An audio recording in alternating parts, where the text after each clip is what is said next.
episode 107 of Board Game Blitz, a proud member of the Dice Tower Network and a podcast about all things board games that you can listen to in less time than it takes to figure out how many games there are about trading in the Mediterranean. Board Game Blitz is sponsored by Grey Fox Games. This week, we're talking about our top 5 board game themes. First, we discuss a couple games we've played recently, the Ravensburger Escape Puzzles and Slay the Spire. Then, we go through our top 5 board game themes. And now, here are your hosts, Ambie and Crystal. One quick announcement before we hop into the main part of the episode, and that is that we've got the Virtual Con and Dice Tower Summer Spectacular coming up very soon. We are not 100% sure what all of the things we may be doing during those events are, so make sure you are following us on social media because we will be posting on, especially Twitter. Twitter tends to be a little bit easier for lots of little informational bits. That's just at Board Game Blitz on Twitter. The one thing that we can say for sure is that I am going to be doing a top 10 list with Tom, Z, Paula Deming, and myself, and that is on Wednesday, July 1st at 10 a.m. Pacific, 1 p.m. Eastern, on the Dice Tower. That will be a live top 10, and we are doing our top 10 games from 2010, so 10 years ago. Top 10, wow. 2010, 10 years ago. I'm excited. There are a couple of picks on my list specifically that I think not a lot of people play often or even ever, so I'm excited to share true that. Of a lot of 2010 games, actually. Honestly, 2010, here, this is a little spoiler, not for my list, but like 2010 was not a super great year for games. I don't think, there are some gems in there, but like when you look at the large list of games, like there aren't tons and tons and tons of wonderful games on that list, so it'll still be a lot of fun to talk about our top 10 faves, though.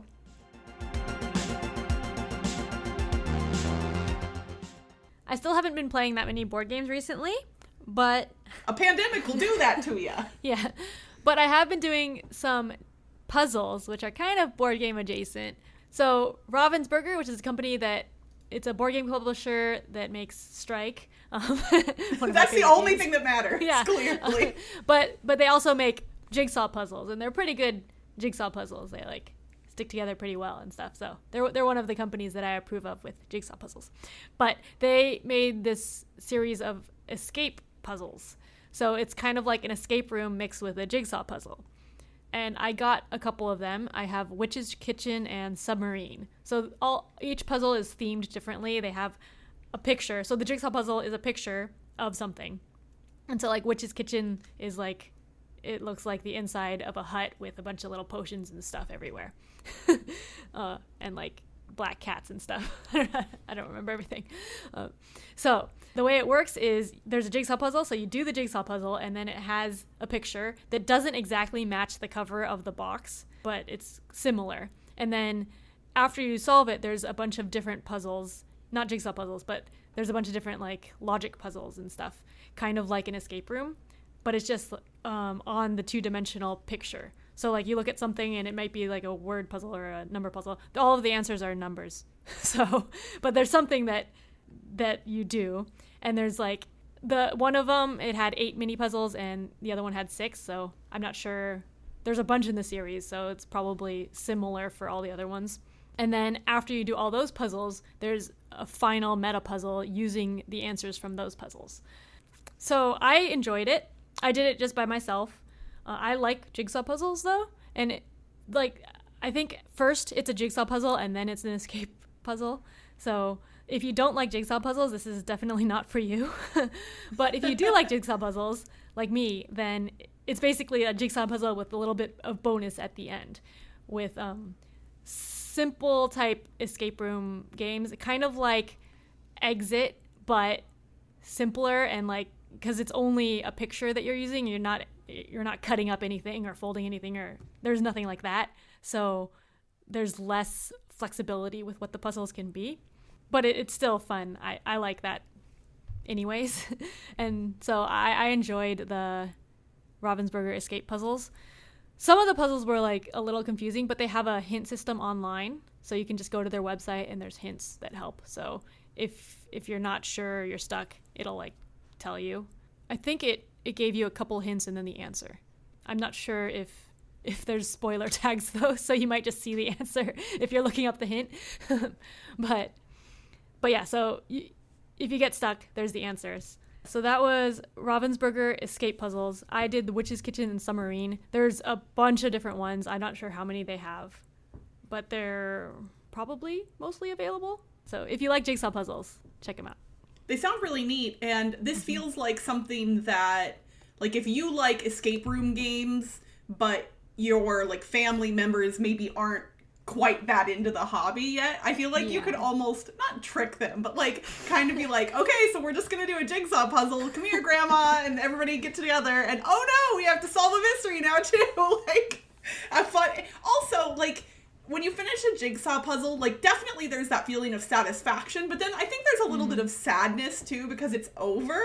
So this kind of, like, you put the thing together, and then you get to do a little bit extra, so that feels nice. Although if you don't like that extra part, then it might be frustrating. Well, I mean, it's not like you have to do it, right? Yeah, that's true. So if you want to just put together a nicely made jigsaw puzzle, go for it. Oh, but another thing, if you only want the jigsaw puzzle, the edges of the pieces are all, they all fit together to themselves. So normally all the pieces are different, so, like, there's a unique space where it'll fit, but because of the way the meta puzzle works, the edges are all just two different shapes other than the corners. So any edge piece will fit, like, anywhere else that has that same shape, kind of. Interesting.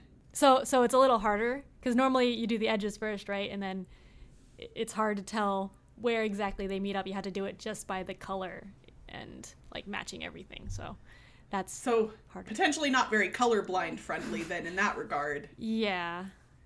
Okay, well, that's interesting, though. Well, similarly to you, I am still living in a pandemic world, which involves less board gaming, which, you know, it's sad to some degree, but I've also been exploring some other stuff, which includes more video games. And I had been hearing people talk about a video game that came out in 2019. Ever since it released, people have been raving about Slay the Spire. But the thing that everybody said is it's basically a deck building game. And I tend to not enjoy deck building games. There are exceptions to that rule, but for me, it's not a genre of game that I gravitate towards. So I was like, nah, I'm not going to buy it. I'm not going to get it, whatever. Well, pandemic hits, and it goes on sale for like 33% off, and I cave. So Slay the Spire is a roguelike deck building game. Roguelike is a pretty niche video game term, but it's games that are basically usually like a dungeon crawl, and the levels are procedurally generated, and there's turn-based gameplay. I don't play a lot of roguelike games. It's not a genre of video game that I tend to gravitate toward. So we're hitting all of the things that I don't typically do in this game, and yet, oh my gosh, it's so fun. So in Slay the Spire, you're literally basically traveling up a tower, essentially, to slay the spire, hence the name of the game.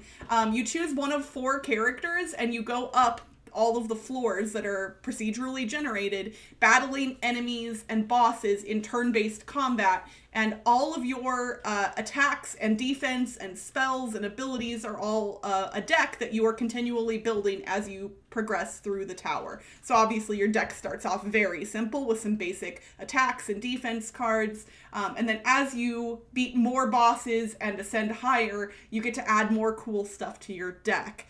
And there are multiple acts that you can travel through. There's, again, 4 characters that you can choose from. You have to unlock content, though, and I haven't unlocked all of the characters yet, so I'm still working on that. It is just really mechanically solid, and everything is very easy to understand. One of the things that I love about this game over a lot of other card-based games, and again, the video game format helps here, is everything is defined all of the time. So what I mean by that is when you have a card in your hand, when you hover over that card, if it has a term on it, then there will be a little box to the left or the right of the card that defines that term for you. And if there are multiple terms, they're all defined. So every time you pick up a card or look at a card, if you aren't 100% sure what the things on it mean, it just tells you right there. You don't have to go searching for information or looking up things, or like, I tend to forget, you know, if a word only comes up occasionally, I won't remember. I'm like, what does, you know, mystify mean? I just made that up, but like, I won't remember something, and it's literally right there. It's so easy. And so I'm bad at deck building games. I'm bad at like comboing cards together. I do the thing where I should play one card first, and then I accidentally play a different card first, and then I look and I'm like, oh, I should have played this one first. So I'm not good at optimal play strategy a lot of the time, but it's still really, really fun. The animation is nice looking, pretty simple, but like really clean, and the characters are cool. I don't know. I just really like it, and I think I just wanted to talk about it because I feel like there might be other people like me who tend to kind of shy away from deck building games or even roguelike games, and this one I think is more approachable than most. I don't know how far I'll progress in it because, again, I'm bad at this genre, so at some point I might just not be able to progress. But honestly, I feel like I'm already learning a lot, even having only been playing it for a little while. So, cool. You have a Switch, Ambie. Does this seems like something you would potentially enjoy. Maybe, but when I've played games, like video games that are like board games before, like I haven't really gotten into them or enjoyed them as much as other people. Like I played Hearthstone before, and like I never really got into that. So, yeah, I haven't really been interested in trying it. And there are so many other games I have that I haven't played. That's always true. It's weird. Even though this one has a lot of mechanical similarities to board games, it feels more like a video game than a board game to me. I would actually liken this kind of to, even though the mechanics are very different, I would liken this to when I play One Deck Dungeon solo. So One Deck Dungeon is dice rolling, dice manipulation, and dice allocation. So it's very different, but you're still fighting enemies and progressing through a thing. This kind of gives me a similar feeling to that in the way that I enjoy it, even though the mechanics are different. So, yeah. So that is Slay the Spire. It is available on PC, Nintendo Switch, and PlayStation. And it's coming to Xbox One. Oh, and I think the iOS version just released, but I've heard that there might be issues with that. So if you want to get it on a phone or tablet, maybe look into that before you download it. But honestly, that's really neat that you can just get it on your phone too. So, and it is published by Humble Bundle.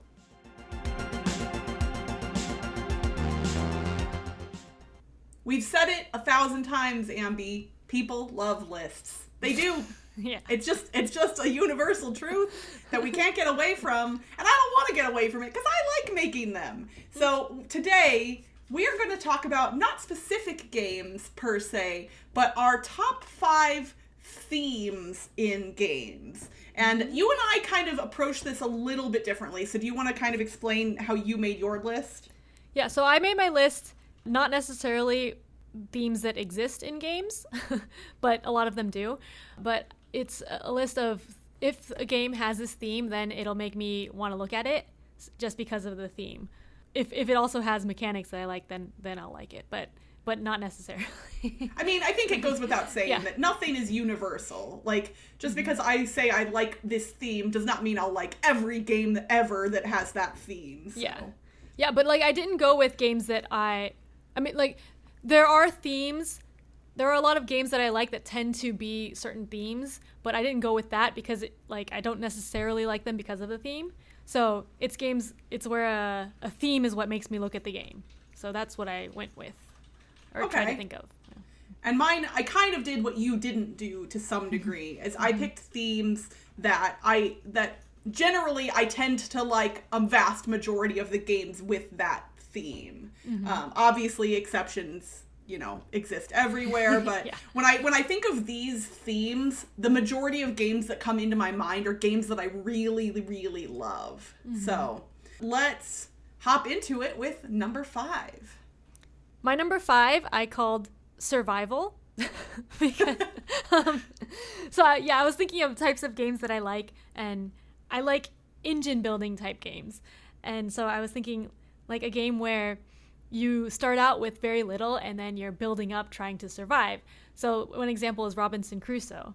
Like you're surviving on a desert island. So not like zombie survival or anything. It's like more like you're on a desert island just trying to survive, trying to live.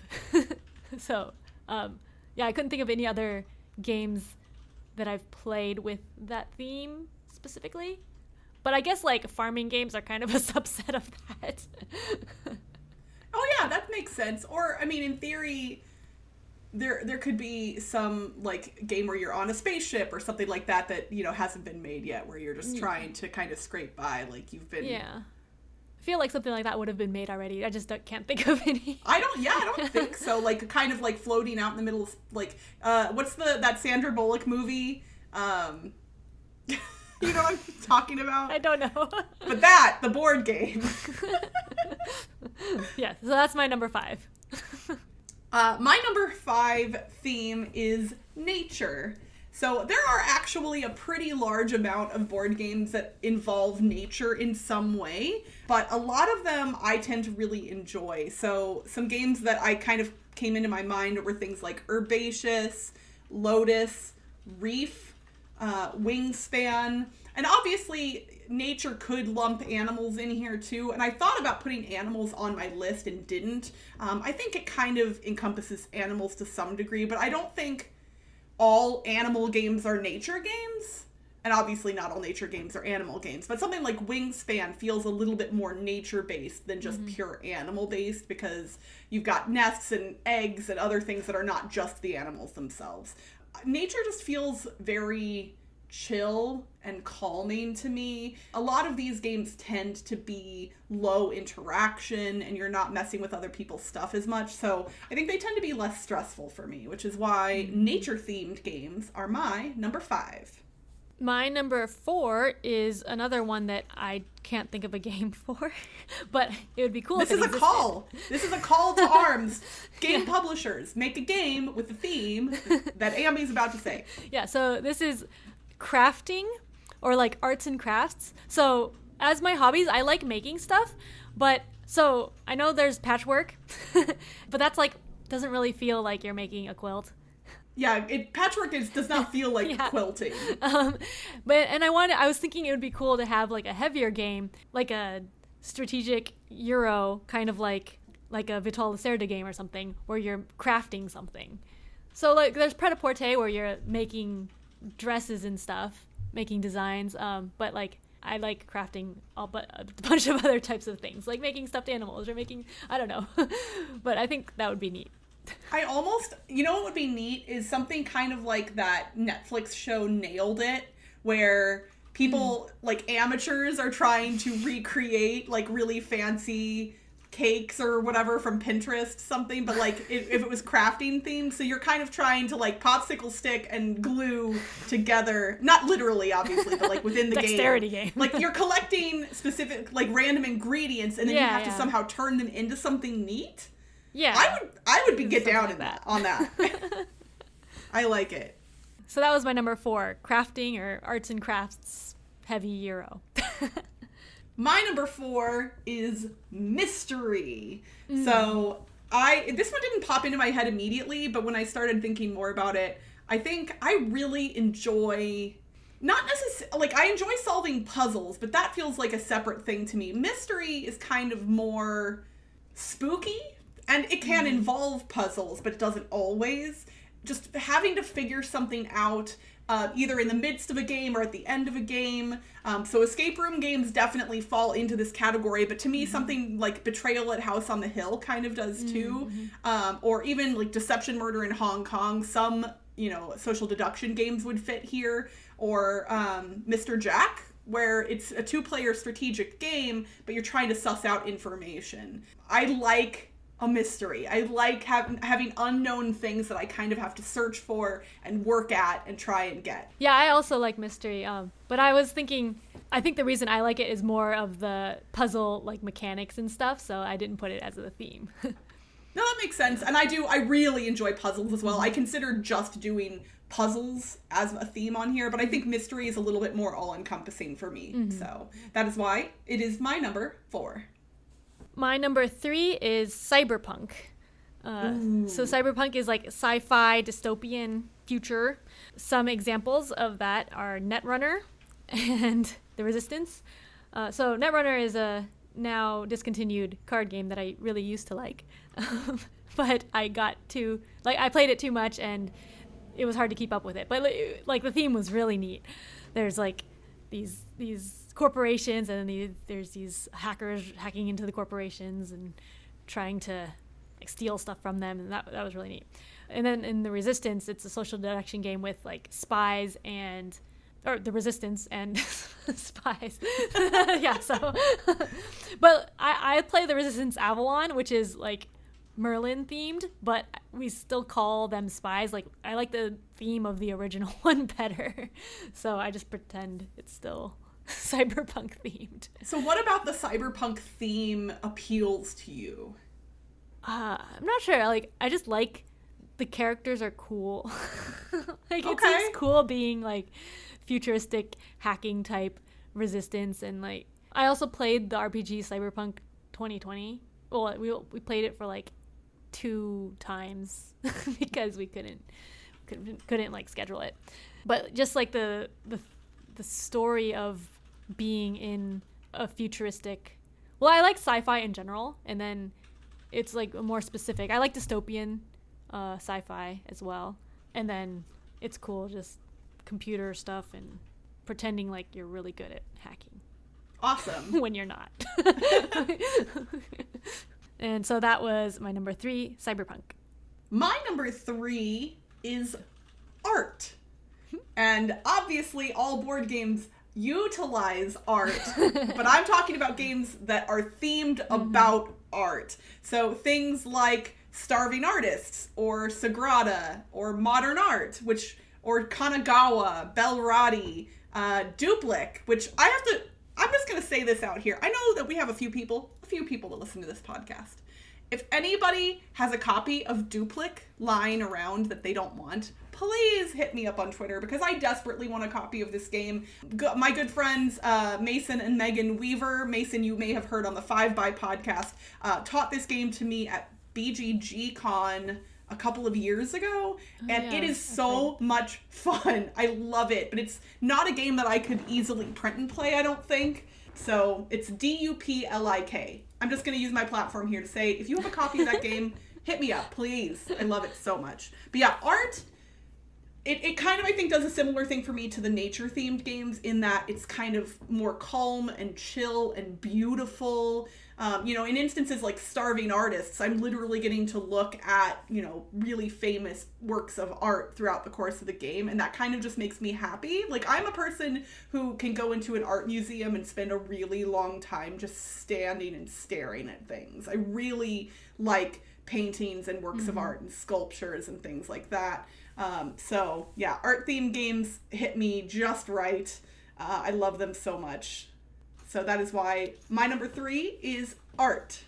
And I just realized that Starving Artist could fit under my crafting category, because you're making the art in that one. I mean, yeah, that and Kanagawa technically would also. I haven't played Kanagawa, so. Oh, okay. So would Sagrada also count for that? Because you're maybe, making but a that was stained more glass window? abstract. Yeah, it's pretty abstract. I almost mentioned Azul, which technically fits, but it's so abstract. Yeah. All right, my number 2 is time travel. So one of my favorite games is Tragedy Looper, which has a time travel theme, and I think that works pretty well with the theme. But it's also like a deduction game. You're trying to like figure out what you need, like why things are happening. But there are other games that have time travel that I didn't like as much, but I still am always interested when a game has time travel. So like, even though it seems like I don't tend to like games that have time travel in general, except for Tragedy Looper, I think a game having time travel makes me go, ooh, this might be cool. So wait, have you played Anachrony? Yes, I have. And I liked it, but not because of the time travel. It didn't feel like time travel to me. The time travel was more like alone, and I like time travel where you can go back in time like multiple times. So I guess time stories in theory would work. Yes. And so like I did like it at first. Yes. But yeah, like Anachrony didn't feel like time travel, and I actually won without time traveling at all. So Time Stories was the epic the long con, man. They got us hooked into this system and kept me buying. I didn't even buy most of them. My friend bought most of the expansions, so I'm not even like. Yeah, so like I think there aren't enough games about time travel because it's only like a couple there, and the Time Stories is. I think that's a theme that's probably very difficult to pull off mechanically. Yeah. But there's a lot of room to play around in that. Yeah. For the record, even though it really doesn't feel like time travel, I know you do like some trick-taking games, so when you get a chance, definitely play Time Chase, because it is really fun. That's on my want-to-play list too, I think, because time travel theme. Yeah, it doesn't really, but I mean, just the fact that you can go back and change tricks in a trick-taking game that were already completed is... I was like, how does this even work? And it works so well. I love it. Okay, cool. Yeah, so that's my number 2, time travel. My number 2 will probably not surprise anyone, although it might surprise you that it's not my number 1. My number 2 is space! So, y'all know I love Battlestar Galactica, but it isn't just IP-based space games that have my heart. There are a lot of really good space-themed games. You've got stuff like Quantum, which has really interesting dice mechanisms. Gravwell, which is technically a race game. Race for the Galaxy, which is really, really fun and complex in the best ways.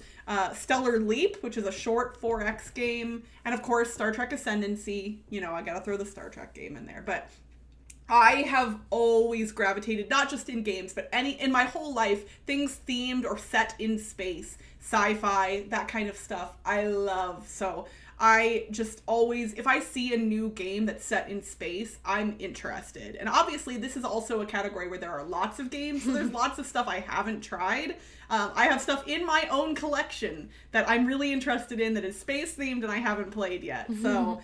I'm lucky in that I love this theme and there's a lot of them, so I'm not going to complain about a lack of games in the space theme, but I'm very happy that I love them, so that is why my number 2 is space! Yay!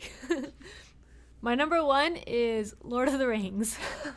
So, originally I wasn't thinking of putting this on the list, but then I was thinking maybe I could put fantasy as a theme, but then really it's just Lord of the Rings. I mean, hey, that's what you gotta do. And I was going over with Toby like what my list was, and then he was like, oh yeah, Lord of the Rings is your number 1, definitely. I was like, what? Really? He's like, yeah, when it's Lord of the Rings, you want to get it. But he doesn't like it as much. So there's War of the Ring, which I liked, but Toby didn't like. Oh, I also had... when I was in high school, Lord of the Rings Monopoly, Lord of the Rings Risk, Lord of the Rings Backgammon. Lord of the Rings Trivial Pursuit. Hold on. We're gonna just pause for a second. Okay, the Monopoly, the Risk, the Trivial Pursuit, those all make sense to me. Backgammon is the one I'm struggling with. How in the world was there a themed backgammon? I actually still have that one. I want to see it. Yeah, the pieces, like the little checker pieces or whatever they're called, they're rings. And it's gold and silver, which is kind of hard to tell apart. But is there anything else other than the fact that it's just a backgammon set themed? Like Lord of the Rings with rings? It's just backgammon, but it just has like rings on it. I think it has a map on the board part. The day this episode releases, please tweet a picture of this. Okay. I want to see it. Yeah, I want to see. Yeah, so, but then there's games that have come out since then that are better, like Lord of the Rings Journeys in Middle Earth, which we bought, and haven't been able to play that much. I still want to play that one. Yeah. Yeah, so... and then there were like a bunch of other Lord of the Rings games that I want just because they're Lord of the Rings, or I want to play just because of the Lord of the Rings. And even if they're not necessarily that good, and then we end up getting rid of them, or like Toby doesn't like them, then. But yeah, Lord of the Rings, I always want to play them. So that's my number 1 theme.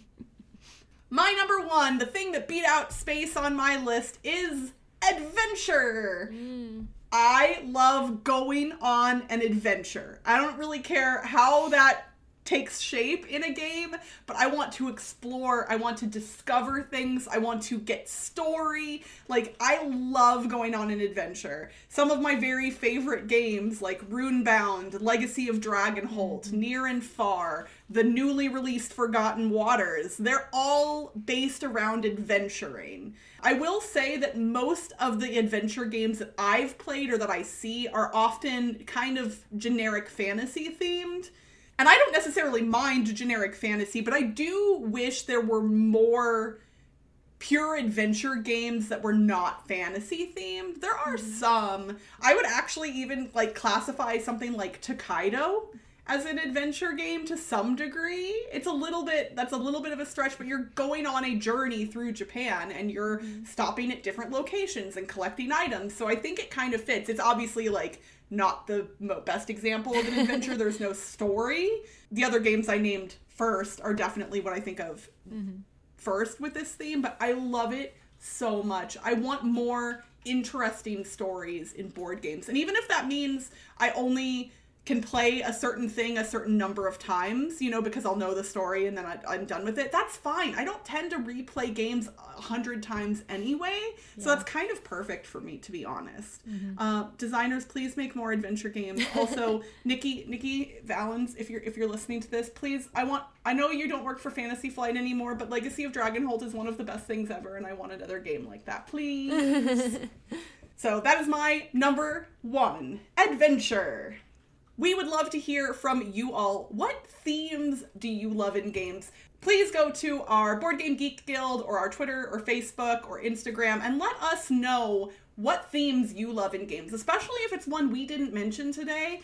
We would love to hear from you and what you love, and maybe you'll help us discover something else that we want to check out in the near future. And that's it for this week's Board Game Blitz. Visit our website, boardgameblitz.com, for video and blog content, as well as to get links to all our social media pages. This episode was sponsored by Grey Fox Games. You can now pre-order For Science, a real-time game about working together to save the world from disease. And you can take 20% off your order of all non-exclusive items sold at greyfoxgames.com by entering the promo code BLITZFANS at checkout. Crystal and I suggest you grab Deception Murder in Hong Kong and Champions of Midgard. Grey Fox Games. Quality games cleverly crafted. Did you know you can support our show and get cool perks for as little as $1 a month? Become a patron to listen to unedited episodes and join our private Slack channel, which lets you chat with us and other Blitzketeers directly. Head to patreon.com/boardgameblitz to become a patron today. Our theme song was composed by Andrew Morrow. Technical support provided by Toby Mao. Board Game Blitz is part of the Dice Tower Network. Until next time, no one can get in the way of me, I'm winning. Bye everyone! Bye! Humble Bumble. Humble. I said Humble Bumble.